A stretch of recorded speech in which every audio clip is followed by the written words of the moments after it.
ಎಕಾನಮಿಯಲ್ಲಿ production possibility curve ಬಗ್ಗೆ ನಾವು discuss ಮಾಡ್ತಾ ಇದ್ವಿ. ಹಿಂದಿನ ವಿಡಿಯೋದಲ್ಲಿ ಸ್ವಲ್ಪ ಅದರ ಬಗ್ಗೆ ನಾನು ಹೇಳಿದ್ದೆ, ಆಲ್ಮೋಸ್ಟ್ ಮುಖ್ಯವಾದ ಅಂಶಗಳನ್ನು ಹೇಳಿದ್ದೆ. ಆದರೆ ಇನ್ನೊಂದು ಸಾರಿ ಅದರ ಬಗ್ಗೆ ಕರೆಕ್ಟಾಗಿ ನೋಡ್ಕೊಳ್ಳಿ. ಒಂದು ಕರ್ವ್ ಇದೆ. ಕರ್ವ್ ಅಂತಂದರೆ ಯಾವಾಗ ಅದು ಉಂಟಾಗೋದು?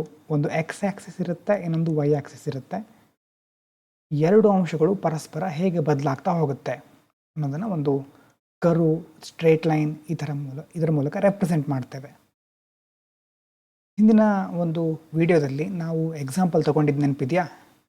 ನಾವು ಒಂದು ಕಡೆ ಕಾಫಿ ಮಾಡ್ತಾ ಇದ್ದೇವೆ, ಇನ್ನೊಂದು ಕಡೆ ಟೀ ಮಾಡ್ತಾ ಇದ್ದೇವೆ. ಕಾಫಿ ಜಾಸ್ತಿ ಮಾಡ್ತಾ ಹೋದರೆ ಟೀ ಮಾಡಲಿಕ್ಕಾಗಲ್ಲ, ಟೀಯನ್ನೇ ಜಾಸ್ತಿ ಮಾಡಿದರೆ ಕಾಫಿ ಮಾಡಲಿಕ್ಕಾಗಲ್ಲ. ಯಾಕೆ ಅಂತಂದರೆ ನಮ್ಮ ಹತ್ರ ಇರೋದು ಫಿಕ್ಸ್ಡ್ ರಿಸೋರ್ಸ್ಗಳು. ಮಿಲ್ಕು, ಶುಗರು, ಗ್ಯಾಸ್ ಎಲ್ಲ ಇದೆಯಲ್ವಾ, ಇದೆಲ್ಲ ಲಿಮಿಟೆಡ್, ಎರಡಕ್ಕೂ ಫುಲ್ಲು ಕೊಡಲಿಕ್ಕಾಗಲ್ಲ. ಹಾಗಾಗಿ we need to make best use of them. ಕರೆಕ್ಟಾಗಿ ಉಪಯೋಗಿಸ್ಕೊಳ್ಬೇಕು. ಹಾಗೆ ಉಪಯೋಗಿಸ್ಕೊಂಡಾಗ ಮಾತ್ರ ಮ್ಯಾಕ್ಸಿಮಮ್ ಔಟ್ಪುಟನ್ನು ಪಡ್ಕೋಬಹುದು. ಹಾಗಾಗಿನೇ PPC ಕರ್ವ್ ಏನು ಹೇಳುತ್ತೆ? ಒಂದು ಬೌಂಡ್ರಿ ಕೊಡುತ್ತೆ ನಮಗೆ, ಮ್ಯಾಕ್ಸಿಮಮ್ ಪ್ರೊಡಕ್ಷನ್ ಬೌಂಡ್ರಿ ಅಂತ. You cannot go beyond it. ಇದಕ್ಕಿಂತ ಬಿಯಾಂಡ್ ಹೋಗ್ಲಿಕ್ಕೆ ಆಗೋದಿಲ್ಲ. ಬಿಯಾಂಡ್ ಹೋಗಬೇಕು ಅಂತಂದರೆ ನಮ್ಮ ಹತ್ರ ಜಾಸ್ತಿ ರಿಸೋರ್ಸ್ಗಳಿರಬೇಕು. ಅಂತಂದರೆ ನೀವು ಟೀಯನ್ನು ಜಾಸ್ತಿ ಮಾಡಬೇಕು, ಕಾಫಿಯನ್ನು ಜಾಸ್ತಿ ಮಾಡಬೇಕು ಅಂತಂದರೆ ಹೆಚ್ಚು ಅಂತಂದರೆ ಒಂದು ಪಾಯಿಂಟ್ ಇರುತ್ತೆ. ಆ ಪಾಯಿಂಟಲ್ಲಿ ಎರಡು ಜಾಸ್ತಿ ಆಗ್ತಾ ಇರುತ್ತೆ, ಎರಡು ಕರೆಕ್ಟಾಗಿ ಆಗ್ತಾ ಇರುತ್ತೆ. ಇಲ್ಲದಿದ್ದರೆ ಒಂದು ಜಾಸ್ತಿ ಆಗುತ್ತೆ, ಇನ್ನೊಂದು ಕಡಿಮೆ ಆಗುತ್ತೆ. ಈ ಥರ ಏರ್ಪೇರ್ ಆಗ್ತಾ ಇರುತ್ತೆ. ಒಂದು ವೇಳೆ ಎರಡು ಜಾಸ್ತಿ ಮಾಡಬೇಕಂತಂದರೆ, ಟೀಯನ್ನು ಜಾಸ್ತಿ ಮಾಡಬೇಕು, ಕಾಫಿಯನ್ನು ಜಾಸ್ತಿ ಮಾಡಬೇಕಂತಂದರೆ ಆವಾಗ ನಿಮಗೆ ರಿಸೋರ್ಸ್ಗಳು ಜಾಸ್ತಿ ಬೇಕು. ಮತ್ತು ಇಲ್ಲಿ ಆ ಒಂದು ಪಾಯಿಂಟ್ಗಳು ಎಲ್ಲಿದ್ದರೆ ಏನು ಅದರ ಮೀನಿಂಗ್ ಅಂತ ಸಹ ನಾನು ಶಾರ್ಟಾಗಿ ಹೇಳಿದ್ದೆ ಲಾಸ್ಟಲ್ಲಿ, ನೆನಪಿದೆಯಾ? ಕರ್ವ್ನಲ್ಲಿ ಎಲ್ಲಿದ್ದರೆ ಏನು ಅದರ ಮೀನಿಂಗು ಇನ್ನೊಂದು ಸಾರಿ ಹೇಳ್ತೀನಿ ಬೇಕಿದ್ರೆ. ಈ ಥರ ಒಂದು ಕರ್ವ್ ಇದೆ. ಕರ್ವ್ನಲ್ಲಿ ಆ ಕರ್ವಿನ ಮೇಲುಗಡೆ ಇರುವಂಥ ಪಾಯಿಂಟ್ಸ್ಗಳೆಲ್ಲ ಏನು ಸೂಚಿಸ್ತಾ ಇವೆ? ನೀವು ಇರೋ ರಿಸೋರ್ಸ್ಗಳನ್ನು ಯೂಸ್ ಮಾಡ್ಕೊಳ್ತಾ ಇದ್ದೀರಾ. ಒಂದು ಕಾಫಿ ಏನಾದರೂ ಜಾಸ್ತಿ ಮಾಡ್ತಿದ್ದೀರಾ, ಇಲ್ಲ ಟೀ ಏನಾದರೂ ಚೆನ್ನಾಗಿ ಮಾಡ್ತಾ ಇದ್ದೀರಾ, ಅಥವಾ ಬ್ಯಾಲೆನ್ಸ್ ಮಾಡ್ತಾ ಇದ್ದೀರಾ. So that means these points on curve represent, this means efficiency. You are using all resources fully. ಎಲ್ಲವನ್ನು ಕರೆಕ್ಟಾಗಿ ಯೂಸ್ ಮಾಡ್ಕೊಂಡಿದ್ದೀರಿ. ಟೀ, ಕಾಫಿ ಎರಡನ್ನು ಮ್ಯಾನೇಜ್ ಮಾಡ್ತಾ ಇದ್ದೀರಿ. ಒಂದು ವೇಳೆ ಆ ಪಾಯಿಂಟ್ಗಳು ಇನ್ಸೈಡ್ ದಿ ಕರ್ವ್ ಇದ್ದರೆ, ಒಳಗಡೆ ಇದ್ದರೆ, ಇಲ್ಲೆಲ್ಲೋ ಇದ್ದರೆ, ಅದರ ಅರ್ಥ ಏನು? ಇನ್ಎಫಿಷಿಯನ್ಸಿ. ಕೆಲವೊಂದು ರಿಸೋರ್ಸ್ಗಳು ವೇಸ್ಟ್ ಆಗ್ತಾ ಇದೆ. ಅಥವಾ ಈಗ ವರ್ಕರ್ಸ್ಗಳಿದ್ದಾರೆ ಅಂತಂದರೆ ಕೆಲವರು ಸುಮ್ಮನೆ ಕೂತ್ಕೊಂಡಿದ್ದಾರೆ, ಐಡಲ್ ಆಗಿದ್ದಾರೆ. ಒಳಗಡೆ ಇದ್ದರೆ ಇನ್ಎಫಿಷಿಯನ್ಸಿ, ಪಾಯಿಂಟ್ ಆ ಕರ್ವ್ನ ಮೇಲೆ ಇದ್ದರೆ ಎಫಿಷಿಯನ್ಸಿ. ಒಂದು ವೇಳೆ ಪಾಯಿಂಟ್ ಹೊರಗಡೆ ಇದೆ ಅಥವಾ ನೀವು ಅದನ್ನು ಕನ್ಸಿಡರ್ ಮಾಡ್ತೀರಿ ಅಂತಂದರೆ ಅದು ಇಂಪಾಸಿಬಲ್ ರೈಟ್ ನಾವು. ಸದ್ಯದ ಪರಿಸ್ಥಿತಿಯಲ್ಲಿ ಅದನ್ನು ಸಾಧಿಸಲಿಕ್ಕೆ ಬಹಳ ಕಷ್ಟ ಇದೆ. ನಿಮಗೊಂದು ಕನಸಿದೆ, ಇಷ್ಟೇ ಚಿಕ್ಕ ಕಾಫಿ ಶಾಪ್ ಇಟ್ಕೊಂಡ್ರೆ ಆಗೋದಿಲ್ಲ, ದೊಡ್ಡ ಮಟ್ಟಕ್ಕೆ ನಾವು ಇದನ್ನು ಓಪನ್ ಮಾಡಬೇಕು, ದೊಡ್ಡ ಮಾಲ್ ಮಾಡಬೇಕು ಅನ್ನೋದೆಲ್ಲ ಏನಾದರೂ ಕನಸಿರಬಹುದು. ಆ ಥರ ಆ ಒಂದು ಕನಸು ನನಸಾಗಬೇಕು ಅಂತಂದರೆ ಯು ನೀಡ್ ಮೋರ್ ರಿಸೋರ್ಸಸ್. ಜಾಸ್ತಿ ಸಂಪನ್ಮೂಲಗಳು ಬೇಕು, ವರ್ಕರ್ಸ್ಗಳು ಬೇಕು, ಮಷಿನ್ಗಳು ಬೇಕಾಗತ್ತೆ. So unless you hire more workers or technology improves, then only your PPC shift outward. ಎಲ್ಲಿ ತನಕ ನೀವು ನಿಮ್ಮ ರಿಸೋರ್ಸ್ಗಳನ್ನು, ಟೆಕ್ನಾಲಜಿಯನ್ನು, ವರ್ಕರ್ಸ್ಗಳನ್ನು ಹೆಚ್ಚು ಎಫಿಷಿಯೆಂಟಾಗಿ ಯೂಸ್ ಮಾಡ್ಕೊಳ್ಳೋದಿಲ್ವೋ ಅಥವಾ ಅದನ್ನು ಜಾಸ್ತಿ ಮಾಡ್ಕೊಳ್ಳೋದಿಲ್ವೋ, ಅದೇ ತನಕ ಆ ಹೊರಗಡೆ ಇರುವಂಥ ಪಾಯಿಂಟ್ಗಳನ್ನು ಅಚೀವ್ ಮಾಡೋದು ಕಷ್ಟ. ಆವಾಗ ಅದನ್ನು ಮಾಡ್ತಿರೋ ಆವಾಗ ಈಸಿಯಾಗಿ ಈ ಒಂದು ಕರ್ವ್ ಔಟ್ವರ್ಡ್ ಶಿಫ್ಟ್ ಆಗ್ತಾ ಹೋಗುತ್ತೆ, ಔಟ್ವರ್ಡ್ ಇನ್ನೂ ಶಿಫ್ಟ್ ಆಗ್ತಾ ಹೋಗುತ್ತೆ. ಹಾಗಾಗಿ ಮೇನಾಗಿ ಏನು ರೀಸನ್ ಇದರಲ್ಲಿ ನಾವು ನೋಡೋದು ಆಪರ್ಚುನಿಟಿ ಕಾಸ್ಟ್. ಏನು ಆಪರ್ಚುನಿಟಿ ಕಾಸ್ಟ್ ಅಂತಂದರೆ, ಒಂದು ಮಾಡಬೇಕು ಅಂತಂದರೆ, ಒಂದು ವಿಷಯವನ್ನು ಪಡ್ಕೋಬೇಕು ಅಂತಂದರೆ ಇನ್ನೊಂದನ್ನು ಬಿಡಬೇಕು. ಆಗ ಇನ್ನೊಂದನ್ನು ತ್ಯಾಗ ಮಾಡ್ತೇವೆ ನಾವು. ತ್ಯಾಗ ಅಂತ ದೊಡ್ಡ ದೊಡ್ಡ ಶಬ್ದಗಳನ್ನು ಹೇಳ್ತೇವೆ ಅಷ್ಟೇ, ಇನ್ನೊಂದನ್ನು ಬಿಟ್ಕೊಡ್ಬೇಕಾಗತ್ತೆ ಅಲ್ವಾ? If you make more coffee you must make less tea. ಕಾಫಿನೇ ಜಾಸ್ತಿ ಮಾಡಬೇಕು ಅಂತಂದರೆ ನಿಮ್ಮ ಶಾಪಲ್ಲಿ ಟೀಯನ್ನು ಜಾಸ್ತಿ ಮಾಡಲಿಕ್ಕೆ ಆಗೋದಿಲ್ಲ.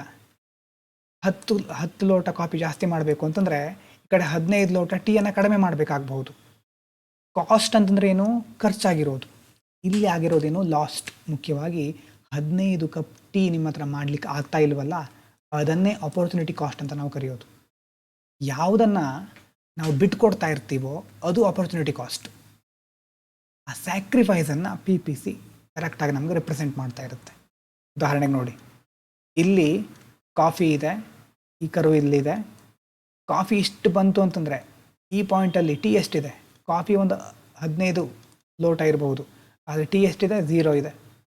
ಇಲ್ಲಿ ಹೋದರೆ ಕಾಫಿ ಒಂದು 12 ಲೋಟ, 12 ಕಪ್ ಕಾಫಿ ಮಾಡಬಹುದು. ಅದೇ ಸಂದರ್ಭದಲ್ಲಿ ಟೀ ಎಷ್ಟಾಗುತ್ತೆ? ಟೀ 5 ಮಾತ್ರ ಆಗೋದು. So you are making coffee of 12 cups and only 5 cups of tea. ಒಂದು ಮಾಡ್ತಾ ಇದ್ದೀರಿ ಅಂತಂದರೆ ಇನ್ನೊಂದನ್ನು ಕಡಿಮೆ ಮಾಡ್ತಾ ಇದ್ದೀರಿ. ಸೊ ಆ ಆಪರ್ಚುನಿಟಿ ಕಾಸ್ಟನ್ನು PPC ಚೆನ್ನಾಗಿದೆ ನಮಗೆ ರೆಪ್ರೆಸೆಂಟ್ ಮಾಡುತ್ತೆ. ಇನ್ನು ಮ್ಯಾಕ್ಸಿಮಮ್ ಔಟ್ಪುಟ್ ಬರಬೇಕು ಅಂದರೆ ಏನು ಮಾಡಬೇಕು? ನಿಮ್ಮ ಹತ್ರ ಸದ್ಯಕ್ಕಿರೋದು limited milk, limited sugar, limited gas, limited time, ಅಥವಾ ಒಬ್ಬ ಹೆಲ್ಪರ್ ಇದ್ದಾರೆ. ಇಷ್ಟು ಜನರನ್ನ ಈಗ ಸದ್ಯಕ್ಕೆ ನಿಮ್ಮ ಒಂದು ಅಂಗಡಿಯಲ್ಲಿ ನೀವು ನೇಮಿಸ್ಕೊಂಡಿದ್ದೀರಾ. ಇಷ್ಟು ಒಂದು ವಸ್ತುಗಳಿದೆ.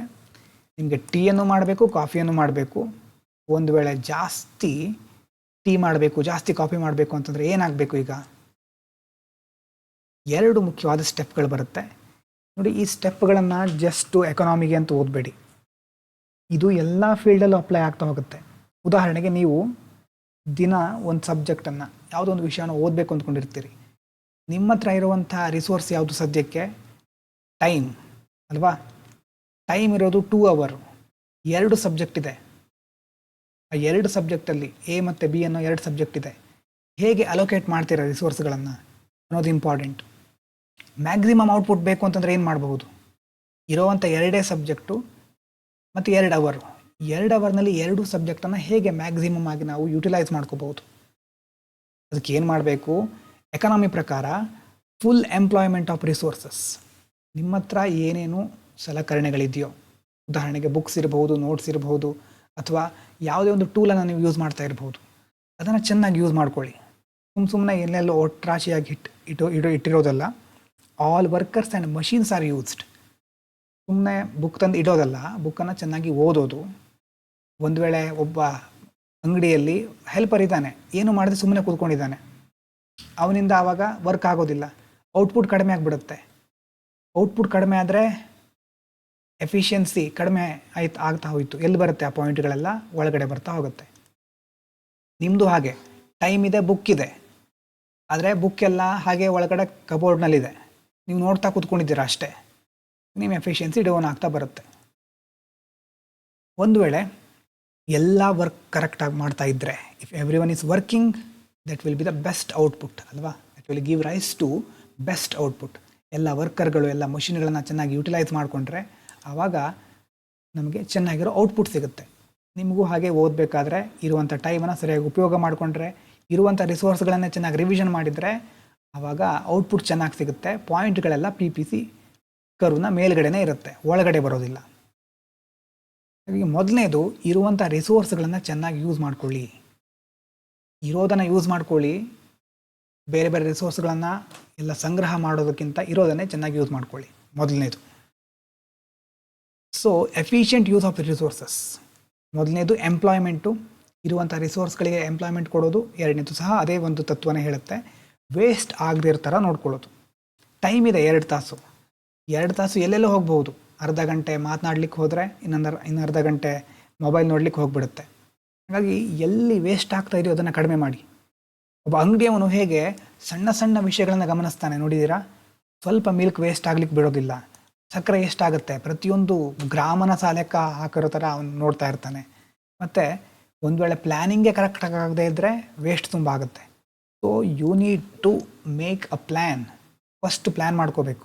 ಪ್ಲ್ಯಾನ್ ಮಾಡ್ಕೊಂಡ್ಮೇಲೆ ನಿಮ್ಮ ಹತ್ರ ರಿಸೋರ್ಸ್ಗಳನ್ನು ಹೇಗೆ ಎಲ್ಲಿ ಎಫಿಷಿಯೆಂಟಾಗಿ ಯೂಸ್ ಮಾಡೋದು.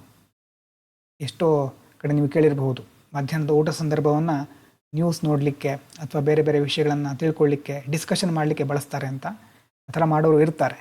ಸೊ ಎನರ್ಜಿ, ಟೈಮ್ ಎಲ್ಲಿ ವೇಸ್ಟ್ ಆಗ್ತಾ ಇದೆಯೋ ಅಲ್ಲೇ ಅದನ್ನು ಸ್ಟಾಪ್ ಮಾಡಿ ಅದನ್ನು ಸರಿಯಾಗಿ ಯುಟಿಲೈಸ್ ಮಾಡ್ಕೋಬೇಕು. ಆವಾಗ ಔಟ್ಪುಟ್ ಜಾಸ್ತಿ ಆಗುತ್ತೆ. ಔಟ್ಪುಟ್ ಜಾಸ್ತಿ ಆದರೆ, ಚೆನ್ನಾಗಿ ಯುಟಿಲೈಸ್ ಮಾಡಿಕೊಂಡ್ರೆ ಔಟ್ಪುಟ್ ಜಾಸ್ತಿ ಆಗುತ್ತೆ. ಆವಾಗ ನಿಮ್ಮ ಎಫಿಷಿಯನ್ಸಿ ಕರುನ ಮೇಲೆ ಇರುತ್ತೆ. ಒಂದು ವೇಳೆ ಔಟ್ಪುಟ್ ಕಡಿಮೆ ಆಗಿಬಿಟ್ರೆ ಕರುನ ಒಳಗೆ ಬಂದುಬಿಡ್ತೀರಿ, ಆ ಒಂದು ಸುಳಿಯಲ್ಲಿ ಸಿಕ್ಕಾಕೋಬಿಡ್ತೀರಿ. ಕರುನ ಒಳಗೆ ಬಂದುಬಿಟ್ರೆ ಹೊರಗಡೆ ಹೋಗೋದು ಬಹಳ ಕಷ್ಟ. ಸೊ ಇದು 2ರಲ್ಲಿ ಒಂದು ಇರುವಂಥ ಎಲ್ಲ ಸೌಲಭ್ಯಗಳನ್ನು ಬಳಸ್ಕೊಳ್ಳೋದು ಅಥವಾ ಎಂಪ್ಲಾಯ್ಮೆಂಟ್ ಮುಖ್ಯವಾಗಿ ನೋಡ್ಕೊಳ್ಳೋದು. ಎರಡನೇದು efficient use of resources. Even one condition fails, production is inside the PPC. ಒಂದು ಕಂಡೀಷನ್ ಫೇಲ್ ಆದರೂ ಸಹ ಪ್ರೊಡಕ್ಷನ್ನು PPC ಕರ್ವ್ನ ಒಳಗಡೆ ಬಂದುಬಿಡುತ್ತೆ. ಒಳಗಡೆ ಬಂತು ಅಂತಂದರೆ ಪೊಟೆನ್ಷಿಯಲ್ ರೀಚ್ ಆಗ್ತಾ ಇಲ್ಲ ಅಂತ ಅರ್ಥ. ನಿಮ್ಮ ಸಾಮರ್ಥ್ಯವನ್ನು ನೀವು ಸರಿಯಾಗಿ ಉಪಯೋಗಿಸ್ಕೊಳ್ತಿಲ್ಲ ಅಂತ ಅರ್ಥ. ಹಾಗಾಗಿ 3 ಕಾನ್ಸೆಪ್ಟ್ಗಳು ಮೊದಲಿಂದ ಹೇಳ್ತಾನೆ ಇರೋದು. ಒಂದು, ನಿಮ್ಮ ಹತ್ರ ಇರೋ ರಿಸೋರ್ಸ್ಗಳು ಕಡಿಮೆ. ಎರಡನೇದು, ರಿಸೋರ್ಸ್ಗಳು ಕಡಿಮೆ ಇರೋದರಿಂದಾನೇ ನೀವು ಒಂದು ಚಾಯ್ಸನ್ನು ಮಾಡಲೇಬೇಕು, ಆಪ್ಷನ್ ಚೂಸ್ ಮಾಡಲೇಬೇಕು. ಒಂದು ಚೂಸ್ ಮಾಡಿದರೆ ಇನ್ನೊಂದನ್ನು ಬಿಡಲೇಬೇಕು. So that is opportunity cost. ಏನನ್ನು ಬಿಟ್ಕೊಡ್ತೀರಿ ಅದೇ ಆಪರ್ಚುನಿಟಿ ಕಾಸ್ಟ್. ಇಷ್ಟು ನಿಮ್ಗೆ ಗೊತ್ತಿದೆ. ಈಗ ಯಾಕೆ ಕರ್ವ್ ಇದೆ ಇದು ನೋಡಿ, ಈ ಥರ ಕರ್ವ್ ಇರುತ್ತೆ. ಪ್ರೊಡಕ್ಷನ್ ಪಾಸಿಬಿಲಿಟಿ ಕರ್ವ್ ಅಂತ ಹೇಳ್ತೀವಲ್ವಾ, ಈ ಥರ ಇದ್ದರೆ ಅದು ಬೌಡ್ ಔಟ್, ಹೊರಗಡೆ ಸ್ವಲ್ಪ ಕರ್ವ್ ಇದೆ, ಕಾನ್ಕೇವ್ ಅಂತ. ಇದರರ್ಥ ಆಪರ್ಚುನಿಟಿ ಕಾಸ್ಟು ಇನ್ಕ್ರೀಸ್ ಆಗ್ತಾ ಇದೆ. ಏನು? ಮೊದಲಿನ ಎಕ್ಸಾಂಪಲ್ಲೇ, ಒಂದು ಅಂಗಡಿ ಇದೆ, ಅದರಲ್ಲಿ ಒಂದು 4 ಜನ ವರ್ಕರ್ಸ್ ಇದ್ದಾರೆ. 4 ಜನ ವರ್ಕರ್ಸ್ ಇದ್ದಾರೆ. ಕೆಲವರು ಟೀ ಮಾಡೋದಕ್ಕೆ ಒಳ್ಳೆಯವರು, ಟೀ ಮಾಡೋದಲ್ಲಿ ಬೆಸ್ಟು. ಕೆಲವರು ಕಾಫಿಯನ್ನು ಚೆನ್ನಾಗಿ ಮಾಡ್ತಾರೆ. ಆವಾಗ if you move tea expert to coffee, tea ಚೆನ್ನಾಗಿ ಮಾಡೋನನ್ನು ಕಾಫಿ ಮಾಡ್ಲಿಕ್ಕೆ ಕಳಿಸಿದರೆ ಸ್ವಲ್ಪ ಹೊತ್ತು ಕಾಫಿ ಜಾಸ್ತಿ ಸಿಗುತ್ತೆ ನಿಮಗೆ ಅಲ್ವಾ, ಕಾಫಿ ಇನ್ಕ್ರೀಸ್ ಆಗುತ್ತೆ. ಆದರೆ ಟೀಯಲ್ಲಿ ಒಂದು ಎಫಿಷಿಯನ್ಸಿ ಕುಂಠಿತ ಆಗ್ತಾ ಹೋಗುತ್ತೆ. ಟೀ ಎಕ್ಸ್ಪರ್ಟನ್ನು ಕಾಫಿ ಕಳಿಸ್ಬಿಟ್ಟಿದ್ದೀರಿ ಕಾಫಿ ಮಾಡಲಿಕ್ಕೆ, ಆವಾಗ ಟೀಗೆ ದೊಡ್ಡ ಹೊಡೆತ, ಅದು ಬಿಗ್ಗರ್ ಸ್ಯಾಕ್ರಿಫೈಸ್. ಆವಾಗೇನಾಗುತ್ತೆ, ಕರ್ವ್ ಬೆಂಡ್ ಆಗ್ತಾ ಹೋಗುತ್ತೆ. ಅಂತಂದರೆ ಇಲ್ಲಿ ಇರುವಂಥ ಒಂದು ಪಾಯಿಂಟ್ಗಳು ವೇರಿ ಆಗ್ತಾ ಹೋಗುತ್ತೆ. ಅಂದರೆ ಯಾಕೆ ಡೀಟೇಲ್ ಆಗಿ ನೋಡುವಂಥ ಅವಶ್ಯಕತೆ ಇಲ್ಲ, ಆದರೆ ಇನ್ಕ್ರೀಸಿಂಗ್ ಆಪರ್ಚುನಿಟಿ ಕಾಸ್ಟ್ ಜಾಸ್ತಿ ಆಗ್ತಾ ಇದ್ದ ಹಾಗೆ ಕರ್ವ್ ಬೆಂಡ್ ಆಗುತ್ತೆ ಅನ್ನೋದು ನೆನಪಿಟ್ಕೊಳ್ಳಿ. ಯಾಕಂದರೆ ಸ್ಯಾಕ್ರಿಫೈಸ್ ಜಾಸ್ತಿ ಆಗ್ತಾ ಹೋಗುತ್ತೆ. ಇನ್ನು ಸ್ಟ್ರೇಟ್ ಆಗಿದ್ದರೆ ಅದರ ಅರ್ಥ ಏನು? Constant opportunity cost. ಕಾನ್ಸ್ಟಂಟ್. ಒಂದು ಎಕ್ಸಾಂಪಲ್ ನೋಡಿ, ನೀವು 2 ವಿಷಯವನ್ನು ಓದಬೇಕು ಅಂತ ಇಟ್ಕೊಂಡಿದ್ದೀರಿ. ಒಂದು ಹಿಸ್ಟ್ರಿ, ಇನ್ನೊಂದು geography. You are preparing for 2 subject. ಎರಡದಕ್ಕೂ ಏನು ಬೇಕು?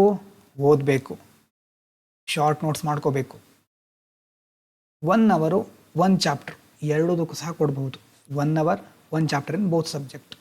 ಎರಡದಕ್ಕೂ ಬೇಕಾಗಿರೋ skill same, effort same, time same ಅಲ್ವಾ. ಎರಡದಕ್ಕೂ ಒಂದೇ ತರಹದ ಇನ್ಪುಟ್ಗಳು ಬೇಕಾಗುತ್ತೆ. ಆದರೆ ಒಂದೇ ಅವರ್ ಇದೆ ನಿಮ್ಮ ಹತ್ರ. ಈಗ 1 ಅವರ್ ಇದೆ, ಒಂದು ಜಿಯೋಗ್ರಫಿ ಓದಬೇಕು, ಇಲ್ಲ ಹಿಸ್ಟ್ರಿ ಓದಬೇಕು.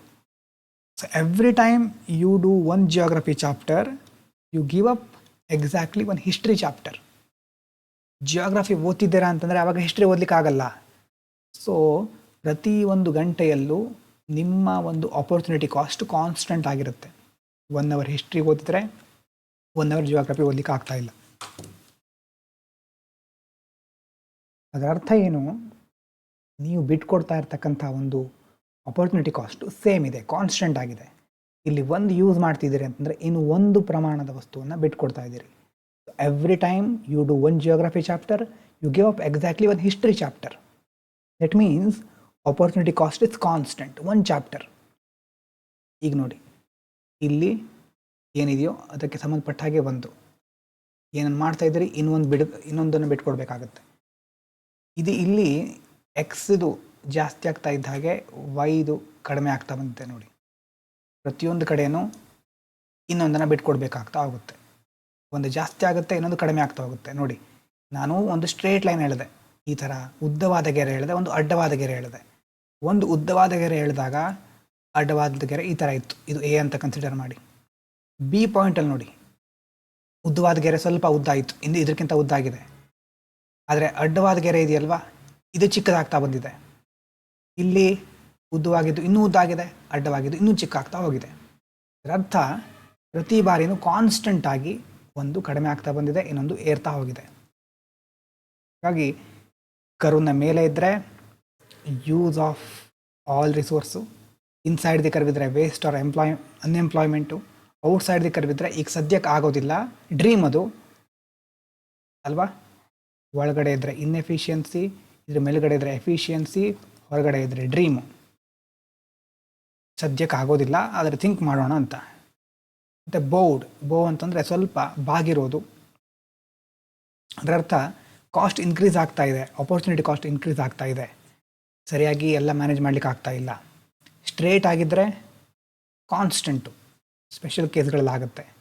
ಹಾಗಾಗಿ more of one less of other, ಒಂದು ಜಾಸ್ತಿ ಆಗ್ತಾ ಇದೆ ಅಂತ ಇನ್ನೊಂದು ಕಡಿಮೆ ಆಗ್ತಾ ಇದೆ ಅಂತ ಮೊದಲು ಸಹ ಹೇಳಿದ್ದೆ, ಒಂದು ಸಾರಿ ಗೊತ್ತಾಗಿರಬಹುದು. ಲಾಸ್ಟಲ್ಲಿ ನಿಮಗೆ ಶಾರ್ಟ್ ನೋಟ್ಸ್ ಕೊಟ್ಟಿದ್ದೇನೆ, ಅದನ್ನು ಬರ್ಕೊಳ್ಳಿ. ಈಗ ಕೇಳಿಸ್ಕೊಳ್ಳಿ. ಈಗ ನಾವು ನಮ್ಮ ವೈಯಕ್ತಿಕ ಮಟ್ಟದಲ್ಲಿ ಇದನ್ನು ಅರ್ಥ ಮಾಡ್ಕೊಂಡಿದ್ದೀವಿ ಅಂದ್ಕೊಂಡಿದ್ದೇನೆ. ಇದೇ ತತ್ವವನ್ನು, ಇದೇ ಪ್ರಿನ್ಸಿಪಲನ್ನು ನ್ಯಾಷನಲ್ ಲೆವೆಲಲ್ಲಿ ಅಪ್ಲೈ ಮಾಡಿ. ಪೊಟೆನ್ಷಿಯಲ್ GDP ಅಂತ ಹೇಳ್ತೇವೆ. ಏನು ಪೊಟೆನ್ಷಿಯಲ್ GDP ಅಂತಂದರೆ best possible output of the economy. ನಮ್ಮ ಎಕಾನಮಿ, ಆರ್ಥಿಕತೆ ಅದ್ಭುತವಾದ ವೇಗದಲ್ಲಿ ಮುಂದುವರಿತಾ ಇದೆ, ಗ್ರೋತ್ ಕಾಣ್ತಾ ಇದೆ. ಅಂದರೆ ನಮ್ಮ ಪೊಟೆನ್ಷಿಯಲ್ ಎಷ್ಟಿದೆ, ನಮ್ಮ ಸಾಮರ್ಥ್ಯ ಎಷ್ಟಿದೆ ಅಲ್ವಾ, ಅದನ್ನು ಸೂಚಿಸುತ್ತೆ. ಅದು ಇರುವಂಥ ಎಲ್ಲವನ್ನ ಚೆನ್ನಾಗಿ ಯೂಸ್ ಮಾಡಿಕೊಂಡ್ರೆ, if every worker has a job, ಪ್ರತಿಯೊಬ್ಬರಿಗೂ ಕೆಲಸ ಸಿಗ್ತಾ ಇದೆ. ಎವ್ರಿ ಮಷಿನ್ ಇಸ್ ವರ್ಕಿಂಗ್, ಪ್ರತಿಯೊಂದು ಯಂತ್ರವೂ ಸಹ ಚೆನ್ನಾಗಿ ಕೆಲಸ ಮಾಡ್ತಾ ಇದೆ. ನೋ ರಿಸೋರ್ಸಸ್ ಇಸ್ ವೇಸ್ಟೆಡ್, ಯಾವುದೇ ರಿಸೋರ್ಸ್ಗಳು ವೇಸ್ಟ್ ಆಗ್ತಾ ಇಲ್ಲ. So then we can say we have best possible output. ಪ್ರತಿಯೊಂದು ಸಹ ಅದ್ಭುತವಾಗಿ ನಡೀತಾ ಇದೆ, ಆವಾಗ ಔಟ್ಪುಟ್ ಬೆಸ್ಟಾಗಿ ತುಂಬ ಚೆನ್ನಾಗಿರುತ್ತೆ ಅಲ್ವಾ. ಆವಾಗ ನಾವು ಪೊಟೆನ್ಷಿಯಲ್ GDP ಅಂತ ನಾವು ಕರಿಬಹುದು. ಅದನ್ನು ನಮ್ಮ ಪೊಟೆನ್ಷಿಯಲ್ GDPನ ರೀಚ್ ಆಗಿದ್ದೇವೆ. So this level of output is shown by points on PPC. ಇದನ್ನೇ ನಾವು PPC ಕರ್ವ್ನ ಮೂಲಕ ತಿಳ್ಕೊಳ್ಬಹುದು. ಸೇಮ್ ನಮ್ಗಲ್ಲಿ ಇಂಡಿವಿಜುವಲ್ ಲೆವೆಲಲ್ಲಿ ಏನನ್ನು ನೋಡಿದ್ವೋ ಇಲ್ಲೂ ಸಹ ಅದೇ ಪಾಯಿಂಟು ಅದೇ ಒಂದು ರೀತಿಯಲ್ಲಿ ದೊಡ್ಡದಾಗಿ ಅಪ್ಲೈ ಆಗ್ತಾ ಹೋಗುತ್ತೆ. ಪ್ರೊಡಕ್ಷನ್ ಎಲ್ಲಾಗುತ್ತೆ, ಪ್ರೊಡಕ್ಷನ್ ಅನ್ನೋದು ಆ PPC ಕರ್ವ್ನ ಮೇಲೆ ಆಗ್ತಾ ಇದ್ದರೆ ಅದರ ಅರ್ಥ ಏನು? ಎಫಿಷಿಯನ್ಸಿ ಇದೆ, ಜಾಬ್ ಸಿಗ್ತಾ ಇದೆ, ಪೊಟೆನ್ಷಿಯಲ್ GDPನ ಅಚೀವ್ ಮಾಡ್ತಾ ಇದ್ದೇವೆ. ಒಂದು ವೇಳೆ ಇನ್ಸೈಡ್ ಇದ್ದರೆ ಅನ್ಎಂಪ್ಲಾಯ್ಮೆಂಟ್ ಜಾಸ್ತಿ ಆಗ್ತಾ ಇದೆ, ರಿಸೋರ್ಸ್ ವೇಸ್ಟ್ ಆಗ್ತಾ ಇದೆ, ಬಿಲೋ ಪೊಟೆನ್ಷಿಯಲ್ GDP ಇದು. ಔಟ್ಸೈಡ್ ಇದ್ದರೆ ಇಂಪಾಸಿಬಲ್, ಸದ್ಯಕ್ಕೆ ಇರುವಂಥ ರಿಸೋರ್ಸ್ಗಳಿಂದ ಇದನ್ನು ಸಾಧಿಸೋದು ಬಹಳ ಕಷ್ಟ ಅಂತ ಹೇಳ್ತೀವಲ್ವ, ಅದಕ್ಕೆ ಔಟ್ಸೈಡ್. ಹಾಗಾಗಿ points on PPC all resources used, points inside PPC waste ಆಗ್ತಾ ಇದೆ, point outside PPC impossible today. ಮತ್ತೆ ನಿಮಗೆ ಮರೆತೇ ಹೋಗಬಾರ್ದು ಇದು, ಹಾಗಾಗಿ ಇಲ್ಲೇ ಮತ್ತೆ ಹೇಳ್ತಾ ಇದ್ದಾನೆ. ಇಲ್ಲಿ ನಾವು ಮುಖ್ಯವಾಗಿ ನೋಡಬೇಕಾಗಿರೋದು ಎಕನಾಮಿಕ್ ಗ್ರೋತ್ ಆ್ಯಂಡ್ PPC. ಎರಡು ಥರ ಎಕನಾಮಿಕ್ ಗ್ರೋತ್ ಇರುತ್ತೆ, PPC ಮೂಲಕ ನಾವು ತಿಳ್ಕೊಳ್ಬಹುದು. ಒಂದು ಆ್ಯಕ್ಚುಯಲ್ ಗ್ರೋತ್. ಆ್ಯಕ್ಚುಯಲ್ ಗ್ರೋತ್ ಅಂತಂದರೆ, ಈಗ ಒಂದು ಕರ್ವ್ ಇದೆ, ಎಲ್ಲ ಕರೆಕ್ಟಾಗಿ ಯುಟಿಲೈಸ್ ಆದರೆ ಈ ಕರ್ವ್ನ ಮೇಲೆ ಇರುತ್ತೆ ಪಾಯಿಂಟ್. ಆದರೆ ಆ್ಯಕ್ಚುಯಲ್ ಆಗಿ ಹಾಗಾಗುತ್ತಾ? ಇಲ್ಲ, ಈ ಕರ್ವ್ನ ಹತ್ತಿರ ಬರ್ತಾ ಇರ್ತೇವೆ ನಾವು ಅವಾಗ ಅಲ್ವಾ. Move closer to the curve, ಒಳಗಡೆಯಿಂದ ನಾವು ಕರ್ವ್ನ ಹತ್ತಿರ ಬರ್ತಾ ಇರ್ತೇವೆ, ಕರ್ವ್ನ ಅಚೀವ್ ಮಾಡಲಿಕ್ಕೆ ಪ್ರಯತ್ನ ಮಾಡ್ತಾ ಇರ್ತೇವೆ. ಹೇಗೆ? ಒಂದು ಅನ್ಎಂಪ್ಲಾಯ್ಮೆಂಟ್ ಕಡಿಮೆ ಮಾಡಬೇಕು, ಇನ್ನೊಂದು ಎಫಿಷಿಯನ್ಸಿ ಜಾಸ್ತಿ ಮಾಡಬೇಕು. ಇದನ್ನು ಮಾಡಿದಾಗ ಹೊಸ ಅಂತಂದರೆ ಔಟ್ಪುಟ್ ಜಾಸ್ತಿ ಆಗ್ತಾ ಹೋಗುತ್ತೆ, ಹೊಸ ರಿಸೋರ್ಸ್ಗಳ ಅವಶ್ಯಕತೆ ಇರೋದಿಲ್ಲ. ಇರುವಂಥ ರಿಸೋರ್ಸ್ಗಳನ್ನು ಯೂಸ್ ಮಾಡ್ಕೋಬೇಕು, ಅನ್ಎಂಪ್ಲಾಯ್ಮೆಂಟ್ ಕಡಿಮೆ ಮಾಡಬೇಕು, ಎಫಿಷಿಯನ್ಸಿ ಜಾಸ್ತಿ ಮಾಡಬೇಕು. ಆಗ ಒಳಗಡೆಯಿಂದ ನಾವು ಹೊರಗಡೆ ಅಥವಾ ಎಫಿಷಿಯನ್ಸಿ ಕಡೆ ಮುಖ ಮಾಡ್ತಾ ಹೋಗ್ತೇವೆ. ಒಂದು ವೇಳೆ ನೀವು ಕೋವಿಡ್ ಟೈಮ್ನ ನೆನಪು ಮಾಡಿಕೊಂಡ್ರೆ, ಲಾಕ್ಡೌನ್ ಆಗಿತ್ತಲ್ವ, ಲಾಕ್ಡೌನ್ ಆದಾಗ ಏನಾಗಿತ್ತು? ಎಕಾನಮಿ ತುಂಬ ಸ್ಲೋ ಆಗ್ತಾ ಇತ್ತು. ಆವಾಗ ನಮ್ಮ ಎಫಿಷಿಯನ್ಸಿ ಎಲ್ಲ ಹೋಗ್ಬಿಡುತ್ತೆ, ಒಳಗಡೆ ಹೋಗ್ಬಿಡುತ್ತೆ. ರಿಓಪನ್ ಆದಮೇಲೆ, ಲಾಕ್ಡೌನ್ ರಿಓಪನ್ ಆದಮೇಲೆ ಮತ್ತೆ PPC ಕರ್ವ್ನ ಕಡೆ ನಾವು ಅದ್ರ ಕಡೆ ಹೋಗ್ತಾ ಇರ್ತೇವೆ. ಹಾಗಾಗಿ ಪೊಟೆನ್ಷಿಯಲ್ ಗ್ರೋತಲ್ಲಿ ನೋಡಿ ಎರಡು ಥರ ಇದೆ ಹೇಳಿದ್ನಲ್ಲ, actual growth, potential growth. Economic ಗ್ರೋತಲ್ಲಿ ಎರಡು ಥರ, ಎಕನಾಮಿಕ್ ಗ್ರೋತು, ಆ್ಯಕ್ಚುಯಲ್ ಗ್ರೋತು, ಇನ್ನೊಂದು ಪೊಟೆನ್ಷಿಯಲ್ ಗ್ರೋತು. ಆ್ಯಕ್ಚುಯಲ್ ಗ್ರೋತ್ ಅಂತಂದರೆ move closer to curve from inside. Potential growth ಅಂದರೆ ಏನು? ಪೊಟೆನ್ಷಿಯಲ್ ಗ್ರೋತ್ ಅಂತಂದರೆ ಈ ಥರ ನಮ್ಮ ಕರ್ವ್ ಇದೆ, ಈಗ the whole PPC shift outward. ಈ ಒಂದು ಹೋಲ್ PPC ಇನ್ನೂ ಔಟ್ವರ್ಡ್ ಶಿಫ್ಟ್ ಆಗ್ತಾ ಹೋಗುತ್ತೆ. ಆ್ಯಕ್ಚುಯಲ್ ಅಂತಂದರೆ ಅದ್ರ ಹತ್ತಿರ ಹೋಗ್ತಾ ಇರೋದು. ಆದರೆ ಪೊಟೆನ್ಷಿಯಲ್ ಗ್ರೋತ್ ಅಂತಂದರೆ ಇನ್ನಷ್ಟು ವಿಸ್ತಾರ ಆಗ್ತಾ ಹೋಗೋದು, ಕರ್ವೇ ವಿಸ್ತಾರ ಆಗ್ತಾ ಇದೆ. ಪ್ರೊಡಕ್ಷನ್ ಪಾಸಿಬಿಲಿಟಿ ಕರ್ವ್ ಇದೆಯಲ್ವಾ, ಅದೇ ವಿಸ್ತಾರ ಆಗ್ತಾ ಇದೆ. ಯಾವಾಗ ಹಾಗಾಗುತ್ತೆ? ಜಾಸ್ತಿ ಲೇಬರ್, ಮಷಿನ್ಗಳಿದ್ದಾಗ. ಎಜುಕೇಷನ್ ಎಲ್ರಿಗೂ ಸಿಗಬೇಕು, ಹ್ಯೂಮನ್ ಕ್ಯಾಪಿಟಲ್ ಫಾರ್ಮ್ ಆಗಬೇಕು. ಟೆಕ್ನಾಲಜಿ ಚೆನ್ನಾಗಾಗಬೇಕು. ಆಟೋಮೇಷನ್ನು AI ಇರಬಹುದು. ಆಟೋಮೇಷನಿಂದ ಕೆಲಸ ಕಳ್ಕೊಳ್ತಾರೆ ಅನ್ನೋದು ಹೇಗಿದೆಯೋ, ಆಟೋಮೇಷನನ್ನು ಆ ಸ್ಕಿಲ್ಲನ್ನು ಕಲ್ತ್ಕೊಂಡ್ರೆ ಕೆಲಸ ಸಿಗುವಂಥ ಸಾಧ್ಯತೆ ಸಹ ಇದೆ. ಹಾಗಾಗಿ ಆ ಸ್ಕಿಲ್ ಇರಬೇಕಾಗತ್ತೆ. ಮತ್ತು ನ್ಯಾಚುರಲ್ ರಿಸೋರ್ಸ್ಗಳನ್ನು ಚೆನ್ನಾಗಿ ಯುಟಿಲೈಸ್ ಮಾಡ್ಕೋಬೇಕು, ಸೇವ್ ಮಾಡಬೇಕು. ಹೇಗೆ ಅನ್ನೋದನ್ನು ಕರೆಕ್ಟಾಗಿ ನಾವು ಥಿಂಕ್ ಮಾಡಬೇಕಾಗತ್ತೆ. ಸೊ ಅವಾಗೇನಾಗುತ್ತೆ, economy can now produce more than before. ಮೊದಲಿಗಿಂತ ಜಾಸ್ತಿ ಪ್ರೊಡ್ಯೂಸ್ ಮಾಡಬಹುದು. ಹಾಗಾಗಿ ಅದಕ್ಕೆ ನಾವು ಪೊಟೆನ್ಷಿಯಲ್ ಗ್ರೋತ್ ಅಂತ ಕರಿತೇವೆ. ಆ್ಯಕ್ಚುಯಲ್ ಗ್ರೋತ್ ಅಂತಂದರೆ ಕರು ಇದೆ, ಕರುವಿಗೆ ಒಳಗಡೆಯಿಂದ ನಾವು ರೀಚ್ ಆಗ್ತಾ ಇದ್ದೇವೆ. ಪೊಟೆನ್ಷಿಯಲ್ ಗ್ರೋತ್ ಅಂತಂದರೆ ಇಡೀ ಕರುವೆ ಇನ್ನೂ ಹೊರಗಡೆ ಶಿಫ್ಟ್ ಆಗ್ತಾ ಬರ್ತಾ ಇದೆ. ಹಾಗಾದ್ರೆ ಯಾಕದು ಶಿಫ್ಟ್ ಆಗಬೇಕು? Why do we need PPC shift outward? ಯಾಕದು ಶಿಫ್ಟ್ ಆಗಬೇಕು ನಿಮ್ಮ ಪ್ರಕಾರ? ನೋಡಿ, ಅನ್ಎಂಪ್ಲಾಯ್ಮೆಂಟ್ ಕಡಿಮೆ ಮಾಡೋದು ಒಂದು ಒಳ್ಳೆಯ ನಿರ್ಧಾರ ಅಥವಾ ಒಂದು ಒಳ್ಳೆಯ ಕ್ರಮ. ಆದರೆ ಅದು ಒಂದರಿಂದಾನೇ ನಾವು ಇಡೀ ಗ್ರೋತನ್ನು ಸಾಧಿಸ್ಲಿಕ್ಕೆ ಆಗೋದಿಲ್ಲ. PPC ರೀಚ್ ಆಗ್ತೀವಿ ನೋಡಿ, PPC ಒಳಗಡೆ ನಾವು ಮೂವ್ ಆಗ್ತಾ ಇದ್ದೀವಿ ಆ್ಯಕ್ಚುಯಲ್ ಗ್ರೋತಲ್ಲಿ. ಆ್ಯಕ್ಚುಯಲ್ ಗ್ರೋತ್ ಆಯಿತು, ಈಗ ಎಲ್ಲಿಗೆ ತಲುಪಬೇಕು ಅಲ್ಲಿಗೆ ತಲುಪಿದ್ವಿ. ಅದು ತಲುಪಿದ ಮೇಲೆ ಇನ್ನೂ ಬೇಕಾಗುತ್ತೆ. ತಲುಪಿದ ಮೇಲೆ ಅಲ್ಲೇ ಇದ್ರೆ ಸಾಕಾಗತ್ತಾ? ಇನ್ನೂ ಮುಂದೆ ಹೋಗಬೇಕಲ್ವಾ? ಆದರೆ ಇನ್ನೂ ಜಾಸ್ತಿ ಮುಂದೆ ಹೋಗಬೇಕು ಅಂತಂದರೆ ನಮಗೆ ಇನ್ನೂ ರಿಸೋರ್ಸ್ಗಳು ಬೇಕು, ಟೆಕ್ನಾಲಜಿ ಬೇಕು, ಪ್ರೊಡಕ್ಟಿವಿಟಿ ಇಂಪ್ರೂವ್ ಆಗಬೇಕು. ಇದೆಲ್ಲ ಆದಾಗ ನಾವು ಇನ್ನಷ್ಟು ಸಾಧಿಸ್ಬೋದು ಅಥವಾ ನಮ್ಮ ಗ್ರೋತ್ ಜಾಸ್ತಿ ಆಗ್ತಾ ಹೋಗುತ್ತೆ. ಅದಕ್ಕೋಸ್ಕರ ನಾವು ಇನ್ನಷ್ಟು ಶಿಫ್ಟ್ ಆಗಬೇಕಾಗತ್ತೆ ಹೊರಗಡೆ. ಶಿಫ್ಟ್ ಆಗಬೇಕು ಅಂತಂದರೆ ಏನು ಅಂತ ಮೊದಲೇ ಹೇಳಿದ್ದೆ. ಜಾಸ್ತಿ ಲೇಬರ್ ಬೇಕು, ಮಷಿನ್ಗಳು ಬೇಕು, ಎಜುಕೇಷನ್ ಬೇಕು, ಟೆಕ್ನಾಲಜಿ ಬೇಕು, ನ್ಯಾಚುರಲ್ ರಿಸೋರ್ಸ್ಗಳು ಬೇಕು. ಇದೆಲ್ಲ ಇದ್ದಾಗ PPC ಹೊರಗಡೆ ಶಿಫ್ಟ್ ಆಗುತ್ತೆ, ದೇಶ ಗ್ರೋತನ್ನು ಕಾಣುತ್ತೆ. ಹೊರಗಡೆ ಶಿಫ್ಟ್ ಆದರೆ ಪೊಟೆನ್ಷಿಯಲ್ ಗ್ರೋತ್, ಒಳಗಡೆನೆ ಬಂದುಬಿಟ್ರೆ ಅದು ನೆಗೆಟಿವ್ ಗ್ರೋತ್. ಯಾವಾಗ ಹಾಗಾಗುತ್ತೆ? ನೀವು ಕೇಳಿರಬಹುದು, ದೊಡ್ಡ ದೊಡ್ಡ ಕಲಹಗಳಾದಾಗ, ವಾರ್ ಆದಾಗ, ಫ್ಯಾಕ್ಟ್ರಿಗಳು ಡಿಸ್ಟ್ರಾಯ್ ಆಗುತ್ತೆ. ಫ್ಲಡ್ ಬಂದರೆ, ನ್ಯಾಚುರಲ್ ಡಿಸಾಸ್ಟರ್ ಆದಾಗ ಡ್ಯಾಮೇಜ್ ಆಗುತ್ತೆ ದೊಡ್ಡ ಮಟ್ಟದಲ್ಲಿ. ಫಾರ್ಮ್ ಲ್ಯಾಂಡ್ಗಳಿಗೆ ಡ್ಯಾಮೇಜ್ ಆಗುತ್ತೆ. ಪ್ಯಾಂಡಮಿಕ್ ರೆಡ್ಯೂಸಸ್, ಪ್ಯಾಂಡಮಿಕ್ಕಿಂದ ಲೇಬರ್ ಫೋರ್ಸ್ ಕೆಲಸ ಮಾಡೋರ ಸಂಖ್ಯೆ ಬಹಳ ಪ್ರಮಾಣದಲ್ಲಿ ಕುಸಿತವನ್ನು ಕಂಡಿತ್ತು ಆವಾಗ. ಮತ್ತು ಡಿಫಾರೆಸ್ಟೇಷನ್ ಮಾಡೋದ್ರಿಂದ, ಮರ ಕಡಿಯೋದ್ರಿಂದ ಎಕೋಸಿಸ್ಟಮಿಗೆ ಹಾರ್ಮ್ ಆಗುತ್ತೆ. So nation become capable of producing less than before. ಇಷ್ಟು ದಿನ ಎಷ್ಟು ಪ್ರೊಡ್ಯೂಸ್ ಮಾಡ್ತಾ ಇದ್ವೋ ಅಷ್ಟನ್ನು ಸಹ ಪ್ರೊಡ್ಯೂಸ್ ಮಾಡಲಿಕ್ಕೆ ಆಗೋದಿಲ್ಲ ಆವಾಗ. ಹಾಗಾಗಿ ಆವಾಗ ನಮ್ಮ ಒಂದು ಶಿಫ್ಟು ಇನ್ವರ್ಡ್ ಆಗಿಬಿಡುತ್ತೆ. ಇನ್ವರ್ಡ್ ಅಂತಂದರೆ ಏನು? ನಾವು ಕುಸಿತವನ್ನು ಕಾಣ್ತಾ ಇದ್ದೇವೆ. ಹಾಗಂತ ಇನ್ವರ್ಡ್ ಆಗಲೇಬಾರ್ದು ನಾವು ಅಂತ ಇರೋದನ್ನೆಲ್ಲ ಜಾಸ್ತಿ ಯುಟಿಲೈಸ್ ಮಾಡ್ಕೊಂಡು ಬಿಡ್ಲಿಕ್ಕೆ ಶುರು ಮಾಡಿದರೆ ಅಲ್ವಾ? ಹಾಗಾಗಬಾರ್ದು.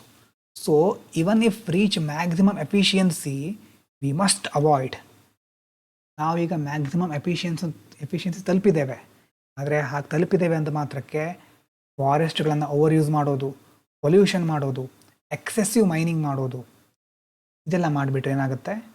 ಕೆಲವು ದಿನಗಳ ಕಾಲ ನಡೆಯುತ್ತೆ, ಆದರೆ ಸಸ್ಟೈನೇಬಿಲಿಟಿ ಇರೋದಿಲ್ಲ, ಸುಸ್ಥಿರತೆ ಇರೋದಿಲ್ಲ. ಸ್ವಲ್ಪ ದಿನ, 1 ವರ್ಷ ನಡೀಬಹುದು, ಮುಂದಿನ ದಿನಗಳಲ್ಲಿ ಅದರ ಪರಿಣಾಮ ನಮ್ಮ ಕಣ್ಣ ಮುಂದೆ ಬಂದು ಬೀಳುತ್ತೆ. Future output falls. PPC ಮತ್ತೆ ಮೊದಲಿಗಿಂತ ಇನ್ನಷ್ಟು ಅಂತಂದರೆ ದೊಡ್ಡ ಹೊಡೆತವನ್ನು ಕೊಟ್ಟು ಇನ್ವರ್ಡ್ ಬಂದುಬಿಡುತ್ತೆ. ಹಾಗಾಗಿನೇ ಹೇಳೋದು, efficiency must be balanced with sustainability for long term GDP. Long term GDP growth ಆಗಬೇಕು ಅಂತಂದರೆ ಸಸ್ಟೈನೇಬಿಲಿಟಿ ಇರಬೇಕು. ನೀವು ಯಾವುದೋ ವಿಷಯವನ್ನು ಓದ್ಕೋಬೇಕು, ದಿವಸಕ್ಕೆ 15 ತಾಸು ಓದಬೇಕು, 15 ಗಂಟೆ ಓದಬೇಕು ಅಂದ್ಕೊಳ್ತೀರಿ. ಎಷ್ಟು ದಿನ ನಡೆಯುತ್ತೆ ಅದು ಅಲ್ವಾ? 4 ದಿನ, 5 ದಿನ, 1 ವಾರ, ಹೆಚ್ಚು ಅಂದರೆ 1 ವಾರ ಅಥವಾ 2 ವಾರ. ನಿಮ್ಮ ಒಂದು ಎಫಿಷಿಯನ್ಸಿಗೆ ಸಂಬಂಧಪಟ್ಟಿದ್ದು. ನಾನು ಎಲ್ಲರಿಗೂ ಹಾಗೆ ಹೇಳ್ತಾ ಇಲ್ಲ, ಕೆಲವರು ಎಲ್ಲವನ್ನ ಮೀರೋರು ಇರ್ತಾರೆ. ಹಾಗಾಗಿ ಅವ್ರ ಬಗ್ಗೆ ಹೇಳ್ತಾ ಇಲ್ಲ, ಸಾಮಾನ್ಯ ಜನರ ಬಗ್ಗೆ ಹೇಳ್ತಾ ಇದ್ದಾನೆ. ದಿನಕ್ಕೆ 15 ಗಂಟೆ ಓದಬಹುದು ಅಂತ ನೀವು ಓದ್ತಾ ಇದ್ರಿ, ಊಟ ನಿದ್ದೆಯನ್ನೆಲ್ಲ ಬಿಟ್ಟು ಓದ್ತಾ ಇದ್ದೀರಿ ಅಂತಂದರೆ ಆವಾಗ ಏನಾಗುತ್ತೆ? ಕೆಲವು ದಿನಗಳ ಕಾಲ ನಡೆಯುತ್ತೆ ಅದು, ಆದರೆ ಅದು ಸಸ್ಟೈನೇಬಲ್ ಪ್ರಾಕ್ಟೀಸ್ ಅಲ್ಲ.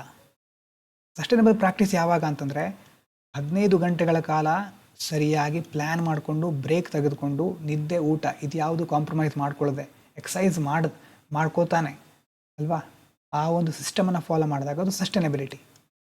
ಇಲ್ಲದಿದ್ದರೆ over using your own capacity, ಆವಾಗ ಬಹಳ ಬೇಗ ಅದರ ಎಫೆಕ್ಟ್ಗಳು ಕಾಣಿಸ್ಲಿಕ್ಕೆ ಶುರುವಾಗುತ್ತೆ. ಹಾಗಾಗಿ ಯಾವಾಗಾದರೂ ನಮ್ಮ ಎಫಿಷಿಯನ್ಸಿನ ನಾವು ಸಸ್ಟೈನೇಬಿಲಿಟಿ ಜೊತೆ ಬ್ಯಾಲೆನ್ಸ್ ಮಾಡ್ಕೊಳ್ತಾ ಹೋಗಬೇಕು. ಇಲ್ಲದಿದ್ದರೆ ಬಹಳ ಬೇಗ ಅದರ ಅಂತಂದ್ರೆ ಸೈಡ್ ಎಫೆಕ್ಟ್ಗಳು, ಹಾರ್ಮಿಂಗ್ ಎಫೆಕ್ಟ್ಗಳು ನಮಗೆ ಕಾಣಿಸ್ಲಿಕ್ಕೆ ಶುರುವಾಗುತ್ತೆ. ಹಾಗಾಗಿ ಇದು ಮುಖ್ಯವಾಗಿ ನೆನ್ಪಿಟ್ಕೊಳ್ಳಿ. ಯಾವುದೇ ವಿಷಯ ಆಗಿರಬಹುದು, ಪ್ರೊಡಕ್ಷನ್ ಆಗಿರಬಹುದು, ಸ್ಟಡಿ ಆಗಿರಬಹುದು, ನಮ್ಮ ಎಫಿಷಿಯನ್ಸಿ ಎಲ್ಲಿದೆ ಅನ್ನೋದು ಇಂಪಾರ್ಟೆಂಟು. ಈ ಕರ್ವನ್ನು ನೆನ್ಪಿಟ್ಕೊಳ್ಳಿ. ನೀವು ಎಲ್ಲವನ್ನ ಸರಿಯಾಗಿ ಓದ್ತಾ ಇದ್ದೀರಿ, ಸರಿಯಾಗೆಲ್ಲ ನಿಭಾಯಿಸ್ತಿದ್ದೀರಿ ಅಂತಂದರೆ ನಿಮ್ಮ ಎಫಿಷಿಯನ್ಸಿ ಕರ್ವ್ನ ಮೇಲೆ ಇರುತ್ತೆ. ಬರೀ ಬುಕ್ಸ್ ತೆಗೆದುಕೊಂಡು ಇಟ್ಟಿದ್ದೀರಿ, ನೋಟ್ಸನ್ನು ಪ್ರಿಂಟ್ಔಟ್ ಮಾಡಿ ಎಲ್ಲ ಒಂದು ಕಡೆ ರಾಶಿ ಸೇರಿಸ್ತಾ ಬಂದಿದ್ದೀರಿ ಅಂದರೆ ನಿಮ್ಮ ಎಫಿಷಿಯನ್ಸಿ ಡೌನ್ ಆಗ್ತಾ ಇದೆ. ರಿಸೋರ್ಸ್ ಜಾಸ್ತಿ ಆಗಿದೆ, ಎಫಿಷಿಯನ್ಸಿ ಕಡಿಮೆ ಆಗಿಬಿಟ್ಟಿದೆ. ಇಲ್ಲ, ಬರೀ ಕನಸು ಕಾಣ್ತಾ ಇರ್ತೀರಿ, ನಾ ಹಾಗೆ ಮಾಡಬೇಕು ಹೀಗೆ ಮಾಡಬೇಕು ಅಂತ. ಆವಾಗ ನಿಮ್ಮ ಪಾಯಿಂಟ್ಗಳು ಕರ್ವ್ಗಿಂತ ಎಷ್ಟೋ ದೂರದಲ್ಲಿದೆ, ಅದಕ್ಕೆ ಇನ್ನೂ ಪ್ರಯತ್ನ ಮಾಡಬೇಕು ನೀವು. ಅರ್ಥ ಆಗ್ತಾ ಇದೆಯಾ? ಹಾಗಾಗಿ ಅದು ನೆನಪಾಗಿರ್ಬಹುದು ಅಥವಾ ಅದು ಗೊತ್ತಾಗಿರ್ಬೋದು ಅಂದ್ಕೊಳ್ತೇನೆ. ಒಂದು ನಿಮ್ಮ ಲೆವೆಲಲ್ಲಿ, ಹಾಗಾದರೆ ದೇಶದ ಲೆವೆಲಲ್ಲಿ GDP ಲೆವೆಲಲ್ಲಿ ಏನು ಮಾಡಬೇಕು ಸರ್ಕಾರ? ಒಳಗಡೆ ಇದೆ ಅಂತಂದರೆ ಹೆಚ್ಚು ಉದ್ಯೋಗಗಳನ್ನು ಸೃಷ್ಟಿಸಬೇಕು. ಆ್ಯಕ್ಚುಯಲ್ ಗ್ರೋತ್ ಆ ಕರ್ವ್ನ ಕಡೆ ಹೋಗ್ತಾ ಇರೋದು. ಪೊಟೆನ್ಷಿಯಲ್ ಗ್ರೋತ್ ಅಂತಂದರೆ ಕರ್ವನ್ನೇ ಶಿಫ್ಟ್ ಮಾಡೋದು. ಕರ್ವ್ ಒಂದು ವೇಳೆ ಬೌಡ್ ಔಟ್, ಕಾನ್ಕೇವ್ ಆಗಿದ್ದರೆ ಅದರ ಅರ್ಥ ಆಪರ್ಚುನಿಟಿ ಕಾಸ್ಟ್ ಇನ್ಕ್ರೀಸ್ ಆಗ್ತಾ ಇದೆ. ಸ್ಟ್ರೇಟ್ ಲೈನ್ ಆಗಿದ್ದರೆ ಆಪರ್ಚುನಿಟಿ ಕಾಸ್ಟು ಕಾನ್ಸ್ಟೆಂಟ್ ಆಗಿದೆ. ಇನ್ನು ಸರ್ಕಾರ ಮುಖ್ಯವಾಗಿ 2 ಥರ ಗ್ರೋತ್ ಇದೆ ಎಕನಾಮಿಕ್ ಗ್ರೋತಲ್ಲಿ: ಆ್ಯಕ್ಚುಯಲ್ ಗ್ರೋತು, ಪೊಟೆನ್ಷಿಯಲ್ ಗ್ರೋತು.